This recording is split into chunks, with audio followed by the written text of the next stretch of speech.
যে মানের কাপড় পরিধান করবা তোমার স্ত্রীকে সে মানের কাপড় পরিধান করাবা। 3 ওলা তুকাব্বে, কখনো বউকে কটু কথা বলবো না। ভুলেও কোনোদিন আপনি স্ত্রীকে গালি দিবেন না, মুখ খারাপ করবেন না। এই ছেলে, তোমাকে বলছি, বউকে গালি দাও। বক্তব্য শুনতে এসেছো, বক্তব্যের সাথে মুনাফিকি করো না। আর আপনি মুরব্বী, আপনার কথা এখনো বলে আপনার ছেলে মেয়ে প্রতিবেশী যে আজও নাকি আপনি আপনার স্ত্রীকে গালি দেন।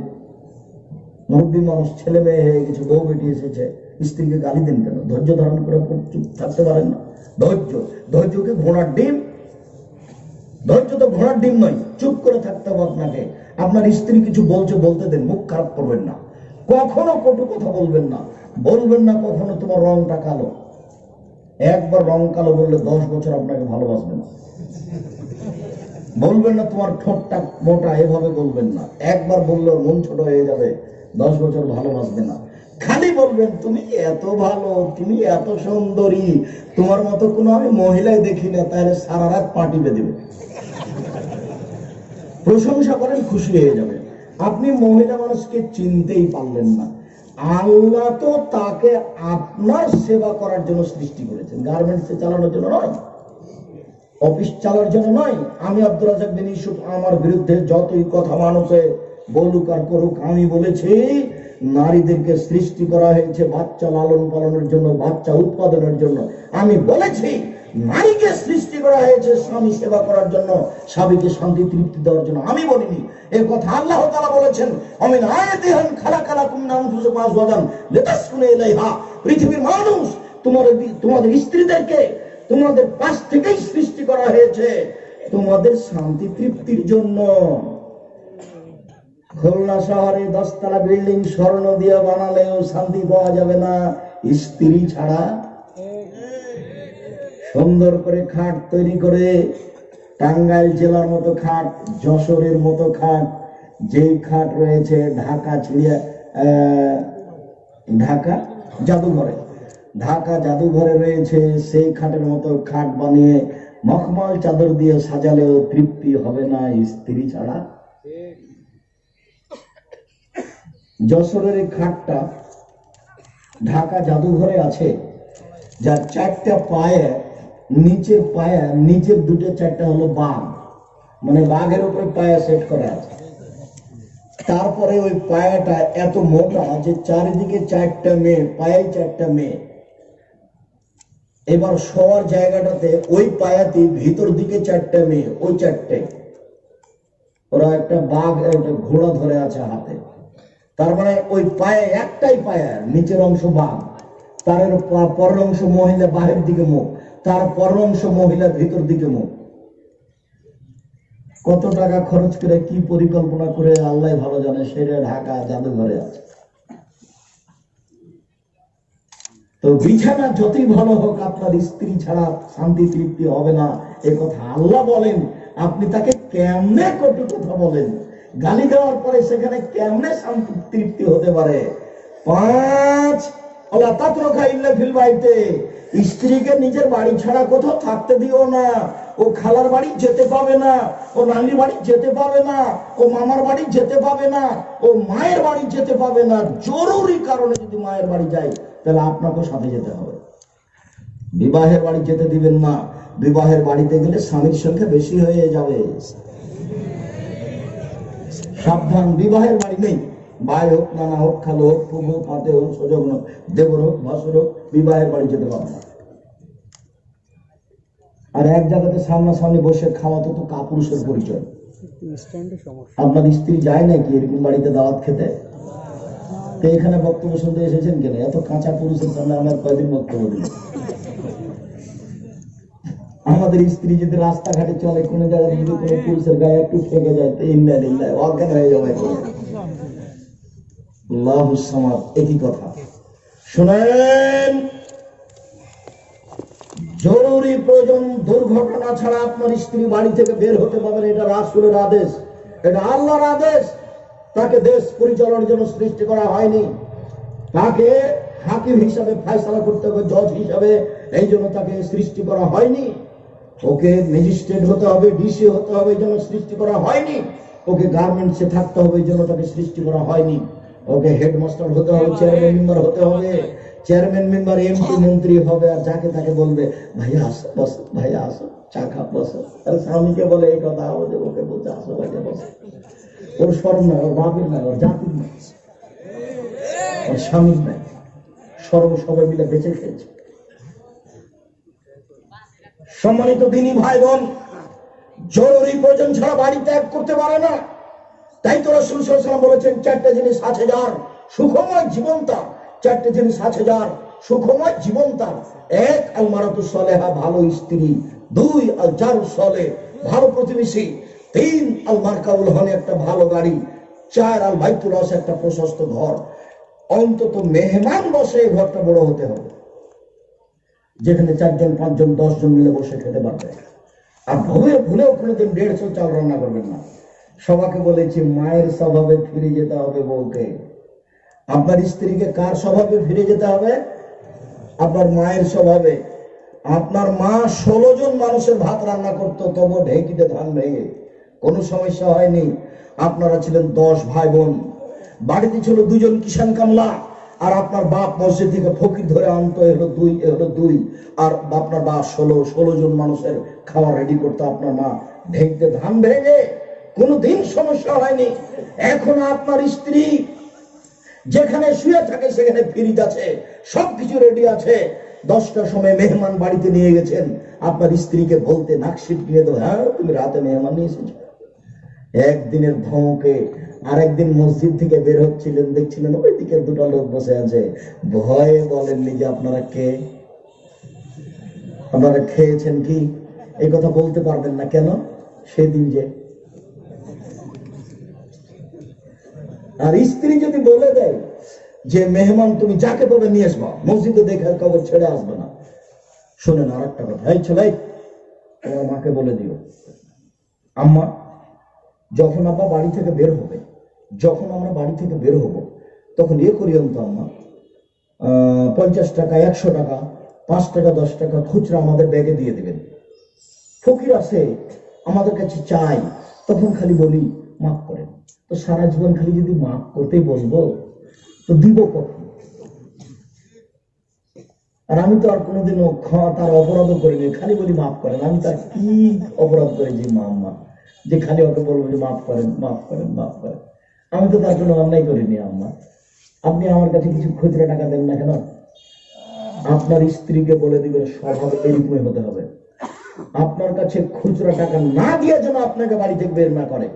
উপস্থিত বৈঠকের মুসলিম বন্ধু শোনেন, একটু খেয়াল করেন না কেন? কি সংসার করেন ছাই, খুব ভালো রান্না করতে পারেন, তাই সবাই প্রশংসা করে। আমি কোনোদিন করিনি,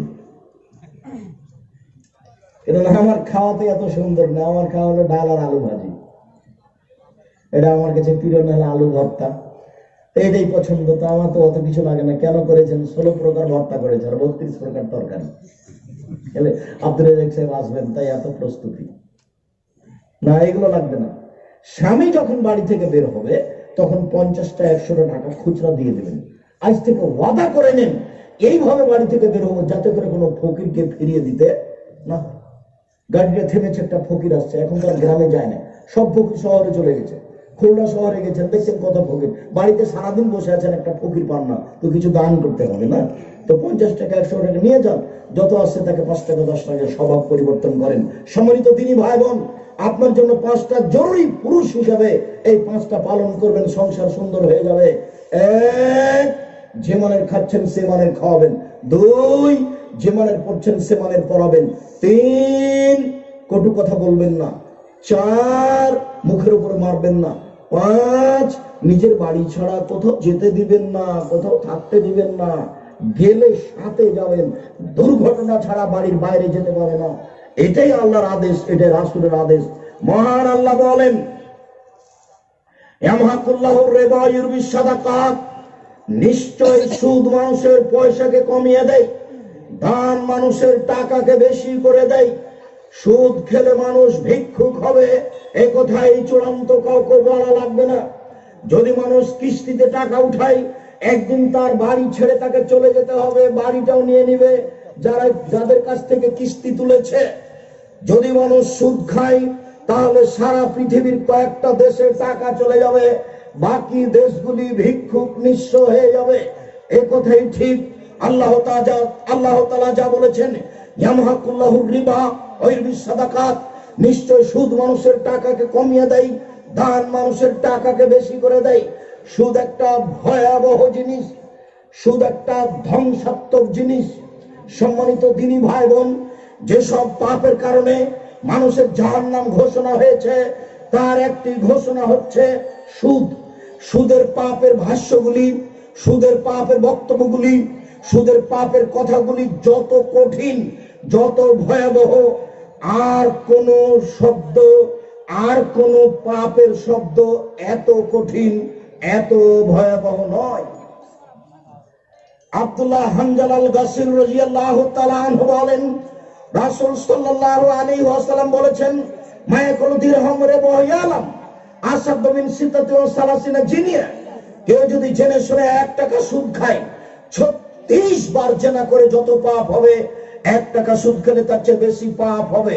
এই ছেলে, এখানে কথা চলছে কিসের?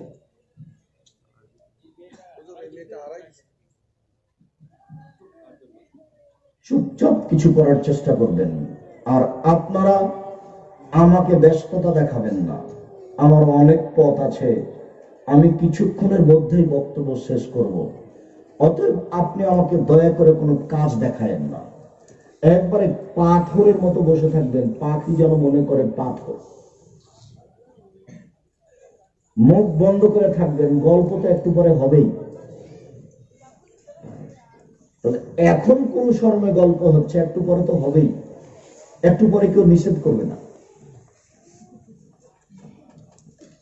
রাসূল সাল্লাল্লাহু আলাইহি ওয়াসাল্লাম বলেন, কেউ যদি জেনে শুনে 1 টাকা সুদ খায়, 36 বার জেনা করে যত পাপ হবে, 1 টাকা সুদ খেলে তার চেয়ে বেশি পাপ হবে।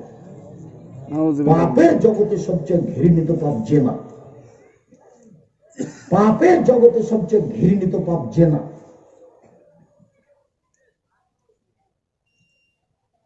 রাসূল সাল্লাল্লাহু আলাইহি ওয়াসাল্লাম বলেন, অবিবাহিত ছেলে মেয়ে যদি জেনা করে তাহলে তাকে 100 লাঠি পিটিয়ে 1 বছরের জন্য এলাকা থেকে তাড়িয়ে দিতে হবে। তিনি বলেন, বিবাহ করার পরে যদি কোনো ছেলে মেয়ে জেনা করে তাহলে তাকে ইট ঢেল পাথর দিয়ে মেরে মেরে মেরে ফেলতে হবে, বেঁচে থাকার কোনো পথই নাই।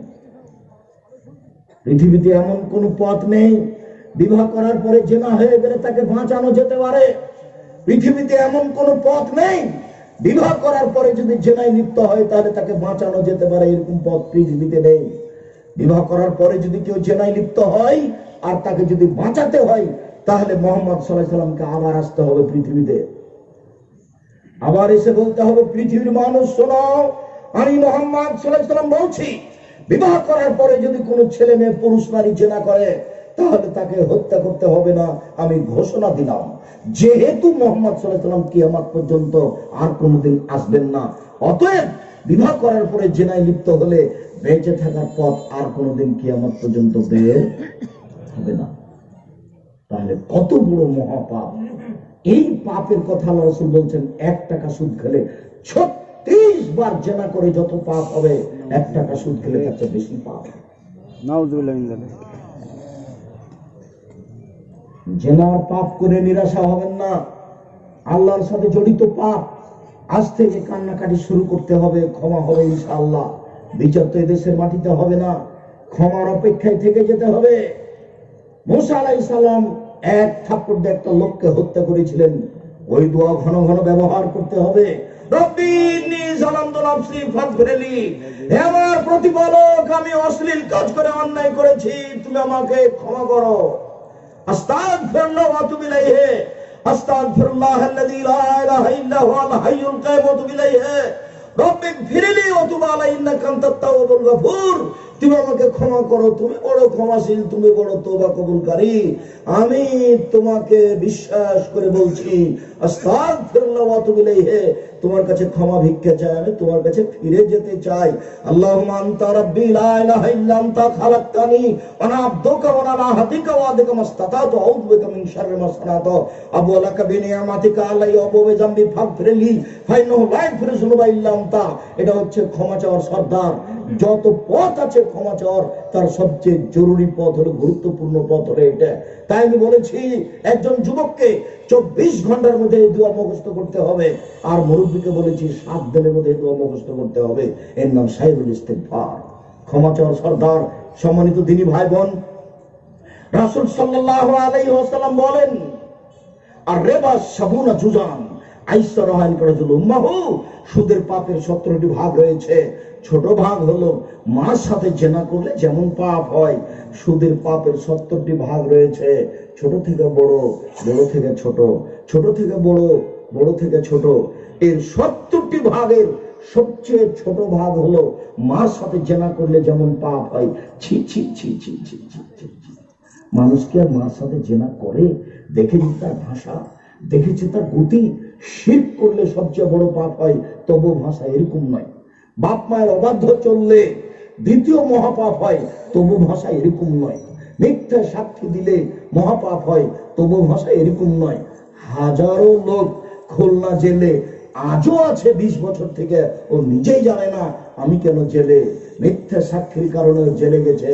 যেদিন মারামারি হয়েছে সেদিনও রংপুরে ছিল, তবুও সাক্ষীদাতা বলছে আমি 2 চোখে তাকে মারতে দেখেছি। মিথ্যা সাক্ষী হচ্ছে পৃথিবীতে 3য় মহাপাপ। এরপরেও তার জন্য ভাষা এমন উল্লেখ হয়নি। সুদ যে খায় তার জন্য ভাষা রাসূল সাল্লাল্লাহু আলাইহি ওয়াসাল্লাম এভাবে বলছেন, সুদের পাপের 70টি ভাগ রয়েছে। ছোট ভাগ হলো মার সাথে জেনা করলে যেমন পাপ হয়। রাসূল সাল্লাল্লাহু আলাইহি ওয়াসাল্লাম বলছেন, ইন রিবা ওয়া ইন কাসরা, যদি তো সুদের টাকা বেশি দেখতে পাওয়া যায়, তার শেষ ফলাফল হচ্ছে নিশ্চয় সুদ খেলে ভিক্ষুক হতে হবে। আমার দিকে চেয়ে থাকুন, আমি একটা লম্বা হাদিস আংশিক ভাবে অনুবাদ করছি। যে যেখানে আছেন আমাকে দেখতে পান আর না পান, কর্ম বন্ধ করে, কথা বন্ধ করে এক খেলে আপনি আমার দিকে চেয়ে থাকুন। এই লম্বা হাদিসের একটা অংশ হবে সুদের আলোচনা।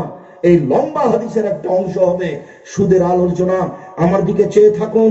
সমর ইবনে জুনদুব রাদিয়াল্লাহু তাআলা আনহু বলেন, সাল্লাল্লাহু রাসূলুল্লাহ সাল্লাল্লাহু আলাইহি সাল্লাম ওয়া আদালা আলাইনা বিওয়াজহিহি, একদা আল্লাহর রাসূল ফজরের সালাত আদায় করার পরে আমাদের দিকে মুখামুখি হয়ে বসলেন। আমাদের দিকে মুখামুখি হয়ে বসে বললেন, হাল রাআহাতুম মিনকুম লাইলাতা রুয়া, সঙ্গী সাথী তোমরা গত রাতে কিছু স্বপ্নে দেখেছো কি? ফাইন রাআহাতুম কাসাহা, কেউ যদি কিছু স্বপ্নে দেখতো তাহলে রাসূলের সামনে বলতো। আল্লাহ রাসূল তখন তার তাবির করে দিতেন, তোমার স্বপ্নের ফল হলো এই, তোমার স্বপ্নের তাবির হলো এই। এইভাবে একদিন আল্লাহ রাসূল আমাদেরকে জিজ্ঞাসা করলেন, সঙ্গী সাথী শোনো, হাল রাআইতা আহাদুম মিনকুম লাইলাতা রুয়ান, গত রাতে তোমরা কেউ স্বপ্ন দেখেছে কি? কুলনা লা, আমরা বললাম জি না, আমরা কোনো স্বপ্নে কিছু দেখিনি। তখন আল্লাহ রাসূল বললেন, শোনো শোনো, ইন্নী রাআইতু লাইলাতা রাজুলাইনি, আমি নিজে স্বপ্নে 2টা লোককে দেখলাম। ফাতায়ান, তারা 2জন আমার কাছে আসলো। ফা খাজানি বিয়াদাইয়া, তারা আমার 2 হাত ধরলো। 2 হাত ধরে ফাখ রাজানি ইলা আরজিল মুকাদ্দাসা, তারা টেনে আমাকে বাইতুল মুকাদ্দাসের দিকে নিয়ে যেতে লাগলো। ফা আতাইনা আলা রাজুলিন, হঠাৎ আস্তে আস্তে একটা লোকের কাছে চলে আসলাম, যে লোকটা বসে রয়েছে। রাজুলুন কায়েমুন, পাশে একটা লোক দাঁড়িয়ে রয়েছে। অফিহি কাল্লুবুন, তার হাতে একটা বাঁকা লাঠি রয়েছে। ইদখালু ফি শিদকিহি, এই বাঁকা লাঠি তার মুখের ডান দিকে ঢুকিয়ে দিচ্ছে। ফায়াশুকহু, তারপর চিরে ফেড়ে মাথার পিছন দিকে নিয়ে যাচ্ছে। আবার লাঠিটা বের করে বাম দিকে ঢুকিয়ে চিরে পিছন দিকে নিয়ে যাচ্ছে। বাম দিকের মুখের সাইড চিরতে না চিরতে ডান দিক ঠিক হয়ে যাচ্ছে। আবার ডান দিকে লাঠি নিয়ে এসে মুখটাকে চিরে ফেলছে। আমি বললাম, মা হাজা, এই কি দৃশ্য? কালা, তারা 2জন বলে, ইনতালেক, চলতে থাকেন। ফামতালাক না, আমি কিছু না বলে চলতে থাকলাম। চলতে চলতে ফাতাইনা রাজুলিন মুস্তাজিন আলা কাফাহু, আস্তে আস্তে চলে আসলাম একটা লোকের পাশে, যে লোকটা চিত হয়ে শুয়ে রয়েছে। পাশে একটা লোক দাঁড়িয়ে রয়েছে, তার হাতে একটা পাথর আছে। এসদা কবি রাসাউ, পাথরটা তার মুখের উপরে মারছে। মারার সাথে সাথে মাথা ফেটে চৌচির হয়ে যাচ্ছে, পাথরটা ছিটকে তুলে চলে যাচ্ছে। হাজারো পাথরটা যখন ছিটকে চলে যাচ্ছে, এ লোকটা পাথরটা আনতে যাচ্ছে, আনতে না আনতে দেখে মাথা ঠিক হয়ে গেছে, আবার মারে, আবার পাথরটা চলে যায়, আবার নিয়ে আসে, আবার মারে। আমি বললাম মা হাজা, এ কি দৃশ্য? কালা তারা দুজন বললেন ইনতালেক, চলতে থাকেন। আমি কিছু না বলে চলতে থাকলাম। চলতে চলতে চলে আসলাম একটা গর্তের পাশে। সেই গর্তটা মনে হচ্ছে চুলার মতো। আলা হুসাইকুন ও আসমানুন অসে, তার নিচের অংশ সংকীর্ণ, উপর হচ্ছে প্রশস্ত, চুলার মতো। নিচের অংশ প্রশস্ত, উপরের অংশ সংকীর্ণ। এই গর্তের পাশে চলে আসলাম। তথাকথিত নাম দেখি সেখানে ধাঁধা ধাঁধাতে করে আগুন জ্বলছে। ফাইজা ইরতাফাত ইরতাফাউ, যখন আগুনটা জোরে জ্বলে উঠছে তখন ওর ভিতরে যা কিছু আছে সব উপরে চলে যাচ্ছে। ফাইজা রাজাউ খামেদাত, আর যখন আগুনটা কমে যাচ্ছে তখন সব নিচের দিকে চলে যাচ্ছে। ফিহারে জালুন নিসাউন, ওরা দেখি নারী পুরুষ উলঙ্গ অবস্থায় জ্বলছেন। আগুন যখন জোরে হচ্ছে দাদা দাদা দাদা করে উপরে উঠে যাচ্ছে উলঙ্গ অবস্থায়, আবার যখন আগুন কমে যাচ্ছে তখন নিচের দিকে চলে যাচ্ছে। আমি বললাম মা যা, এ কি দৃশ্য? কালা তখন তারা দুজন বললেন ইনতালেক, চলতে থাকেন। ফান্তালাক না, আমি কিছু না বলে চলতে থাকলাম। চলতে চলে আসলাম আলা নাহরিন দামিন, একটা রক্তের নদীর পাশে। দেখে নদীতে পানি নাই, শুধু রক্ত রক্ত। দেখে নদীতে পানি নেই, শুধু রক্ত রক্ত। একটা লোক ওই নদীর মাঝামাঝিতে আছে, আর একটা লোক নদীর পাশে দাঁড়িয়ে আছে। কুল্লা মারা নায়ক রোজা রামা রাজুল্লা ফি ফিহে, যতবার লোকটা রক্তের নদী থেকে উঠার চেষ্টা করছে ততবার এই পাশ থেকে তার বুকের উপর মারছে। এই মাইনের কারণে লোকটা আবার রক্তের নদীর মাঝামাঝি চলে যাচ্ছে। এভাবে হতে আছে। আমি বললাম মা হাজা, এই কি দৃশ্য? তারা দুজন বললেন ইনতালেক, চলতে থাকেন। আমি আর কিছু না বলে চলতে থাকলাম। চলতে চলতে খাজরা, চলে আসলাম একটা সবুজ বাগানের পাশে। বিশাল বাগান, গাছ খুব সবুজ হয়ে আছে। অফিহা সাজারাতুন নাজিমা, দেখি সেখানে একটা বড় বড় গাছ, অসলি সাজারে শায়েখ। সেই গাছের পাশে একজন বৃদ্ধ মানুষ বসে আছেন। অমামা আওলাদুন নাস, সেই বৃদ্ধ মানুষের পাশে দেখি অনেক ছোট ছোট ছেলে। ওরা জীবন কারিবুন মিনা সাজারা, গাছ থেকে একটু দূরে একটা লোক রয়েছে। ইগদুন নারা, তার হাতে আছে লোহার লাঠি। দেখিও আগুনকে উত্তেজিত করছে। এই দৃশ্য দেখলাম। ফাসায় দাবিয়ে সাজারা, তারা দুইজন আমাকে গাছের উপর দিকে নিয়ে চলে গেলেন। পথ খালেনে দাঁড়ান, দেখি গাছের উপরে ঘর। সে ঘরে আমাকে ঢুকিয়ে দিলেন। মা রায় তো হাসানা খাত্ত, আমার জীবনে কোনোদিন এত সুন্দর ঘর দেখিনি। ফিহা রেজালুন ও নেশাউন ও সিবিয়ান, তাতে দেখি পুরুষ, তাতে দেখি মহিলা, তাতে দেখি যুবক, তাতে দেখি যুবতী, সব ধরনের ছেলে মেয়ে উপস্থিত। ফাখরাজানি মিনহা, তারা দুজন আমাকে সেখান থেকে বের করে নিলেন। আবার উপরে চলে গেলেন, নিয়ে পাঁচ খালেন দাঁড়ান, আরেকটা ঘরে ঢুকিয়ে দিলেন। হে আহসান আফজাল মিনহা, পরের ঘরটা দেখি আগের ঘরের চেয়ে অনেক অনেক অনেক সুন্দর। পরের ঘরটার সুন্দর হিসাবই করা যায় না। আমি বললাম আমার জীবনে এত সুন্দর ঘর কোনোদিন দেখিনি। আমি বললাম আখবিরিনি আমার রায়ত লাইলাতা, এই শোনো, তোমরা দুজন আমাকে বলো এতক্ষণ পর্যন্ত এগুলো কি দেখলাম? কালা নাম, তারা দুজন বলেন হ্যাঁ, আমরা আপনাকে সব বলে দেব। এতক্ষণ পর্যন্ত আপনি কি দেখলেন? এক খেয়ালে চেয়ে থাকবেন। আমাদের এই আলোচনাই আজকের আলোচনার শেষের আলোচনা। কাজে আপনার যেন ব্যস্ততা না ধরে কয়েক মিনিটের জন্য। সম্মানিত দিনী ভাই বোন, এখন সবগুলি আমরা ধারাবাহিক বুঝতে পারবো।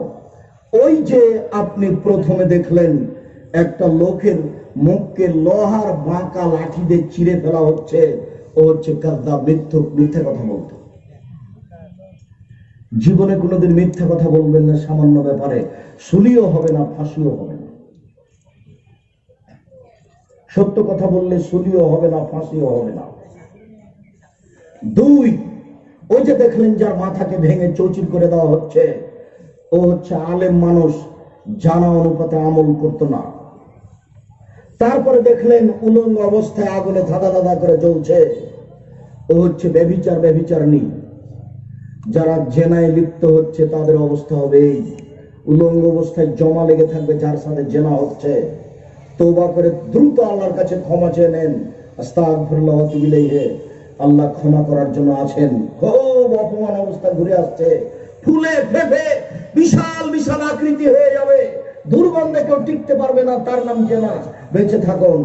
তারপরে যে দেখলেন আপনি রক্তের নদী, রক্তের নদীর মধ্যে একটা লোক পড়ে আছে, এ হচ্ছে আকল রেবা, এ হচ্ছে সুদখোর। এক, যে সুদ খাবে সে রক্তের নদীতে পড়ে থাকবে। দুই, 1 টাকা সুদ খেলে 36 বার জেনা করার চেয়ে বেশি পাপ হবে। 3, সুদের ছোট পাপ হলো মার সাথে জেনা করার সমান সুদের পাপ। অতএব আজ থেকে তওবা করে উঠতে হবে, জিন্দেগিতে আর কোনোদিন সুদ ভক্ষণ করব না। যেহেতু সুদ আল্লাহর সাথে জড়িত পাপ, গাড়ি বাড়ি টাকা পয়সা জমি জায়গা কোটি কোটি টাকা সুদ খেয়েছি, এরপরেও আল্লাহকে বলবো আমার ভুল হয়েছে, তুমি আমাকে মাফ করো, ইনশাআল্লাহ ক্ষমা হবে হবে ইনশাআল্লাহ।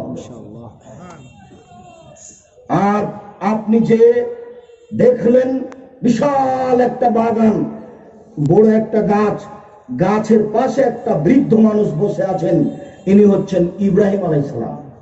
তার সামনে যে বাচ্চাগুলি দেখলেন, এগুলো হচ্ছে হিন্দু মুসলমানের ওইসব ছেলে যারা বাল্য অবস্থায় মারা গেছে। হিন্দু মুসলমান সবার ছেলে জান্নাতে যাবে যারা বাল্য অবস্থায় মারা গেছে, তার প্রমাণে এ হাদিস। এরপরে যে আপনি প্রথম ঘরটাতে ঢুকলেন, ওই যে দেখলেন একজন আগুনকে উত্তেজিত করছেন, ইনি হচ্ছেন জাহান্নামের মালিক, ইনি ফেরেশতা, জাহান্নামের মালিক, উনি জাহান্নামের আগুনকে উত্তেজিত করছে। আর আপনি যে প্রথম ঘরটাতে ঢুকলেন সেটা হচ্ছে সাধারণ মুমিনের ঘর। আর এখন যে সবশেষে ঘরটাতে ঢুকলেন এটা হচ্ছে সোহদা, শহীদদের ঘর। আমি বলি, আমি হচ্ছে জিবরাইল, আপনার ডান হাত ধরে আছি, আর ইনি যে আপনার বাম হাত ধরে আছেন ইনি হচ্ছেন মিকাইল। আপনি একটু মাথাটা উপর দিকে করেন, করলাম, ওই যে সুন্দর ঝকঝকে ঘর, এটা আপনার ঘর। যেমন বলেছেন আপনার ঘর, তেমন আমি বললাম তাহলে মঞ্জেলি, তাহলে তোমরা আমাকে ছেড়ে দাও, আমি এই ঘরে ঢুকে যাই। তখন তারা দুজন বলে, না না না না, আপনার বয়স এখনো পূর্ণ হয়নি, যেদিন আপনার বয়স শেষ হয়ে যাবে সেদিন আপনি এই ঘরে চলে আসবেন। রাহুল বুখারী থেকে হাদিসটি বর্ণনা করছিলাম। সম্মানিত দিনী ভাই বোন, আপনাদেরকে যাওয়ার পূর্বে যেসব বই পুস্তকগুলি আছে, বিশেষভাবে আব্দুল্লাহর ওই রুজির ওপরে রিজিক বলে বইটি সব বাড়িতে থাকতে হবে। আব্দুল্লাহর বই মিন্নাতুল বারি, বুখারীর ব্যতিক্রম ব্যাখ্যা। আর আমার জীবনে একটা সাধ ছিল সলাতের উপরে, নামাজের উপরে বই লেখা, রাসূল সাল্লাল্লাহু আলাইহি ওয়াসাল্লামের সলাত বনাম প্রচলিত সলাত। সমস্ত দিনী ভাই বোনকে এই বইগুলি সংগ্রহ করতে বলছি। স্টেজে আছে না, কোথায় আছে সেগুলি?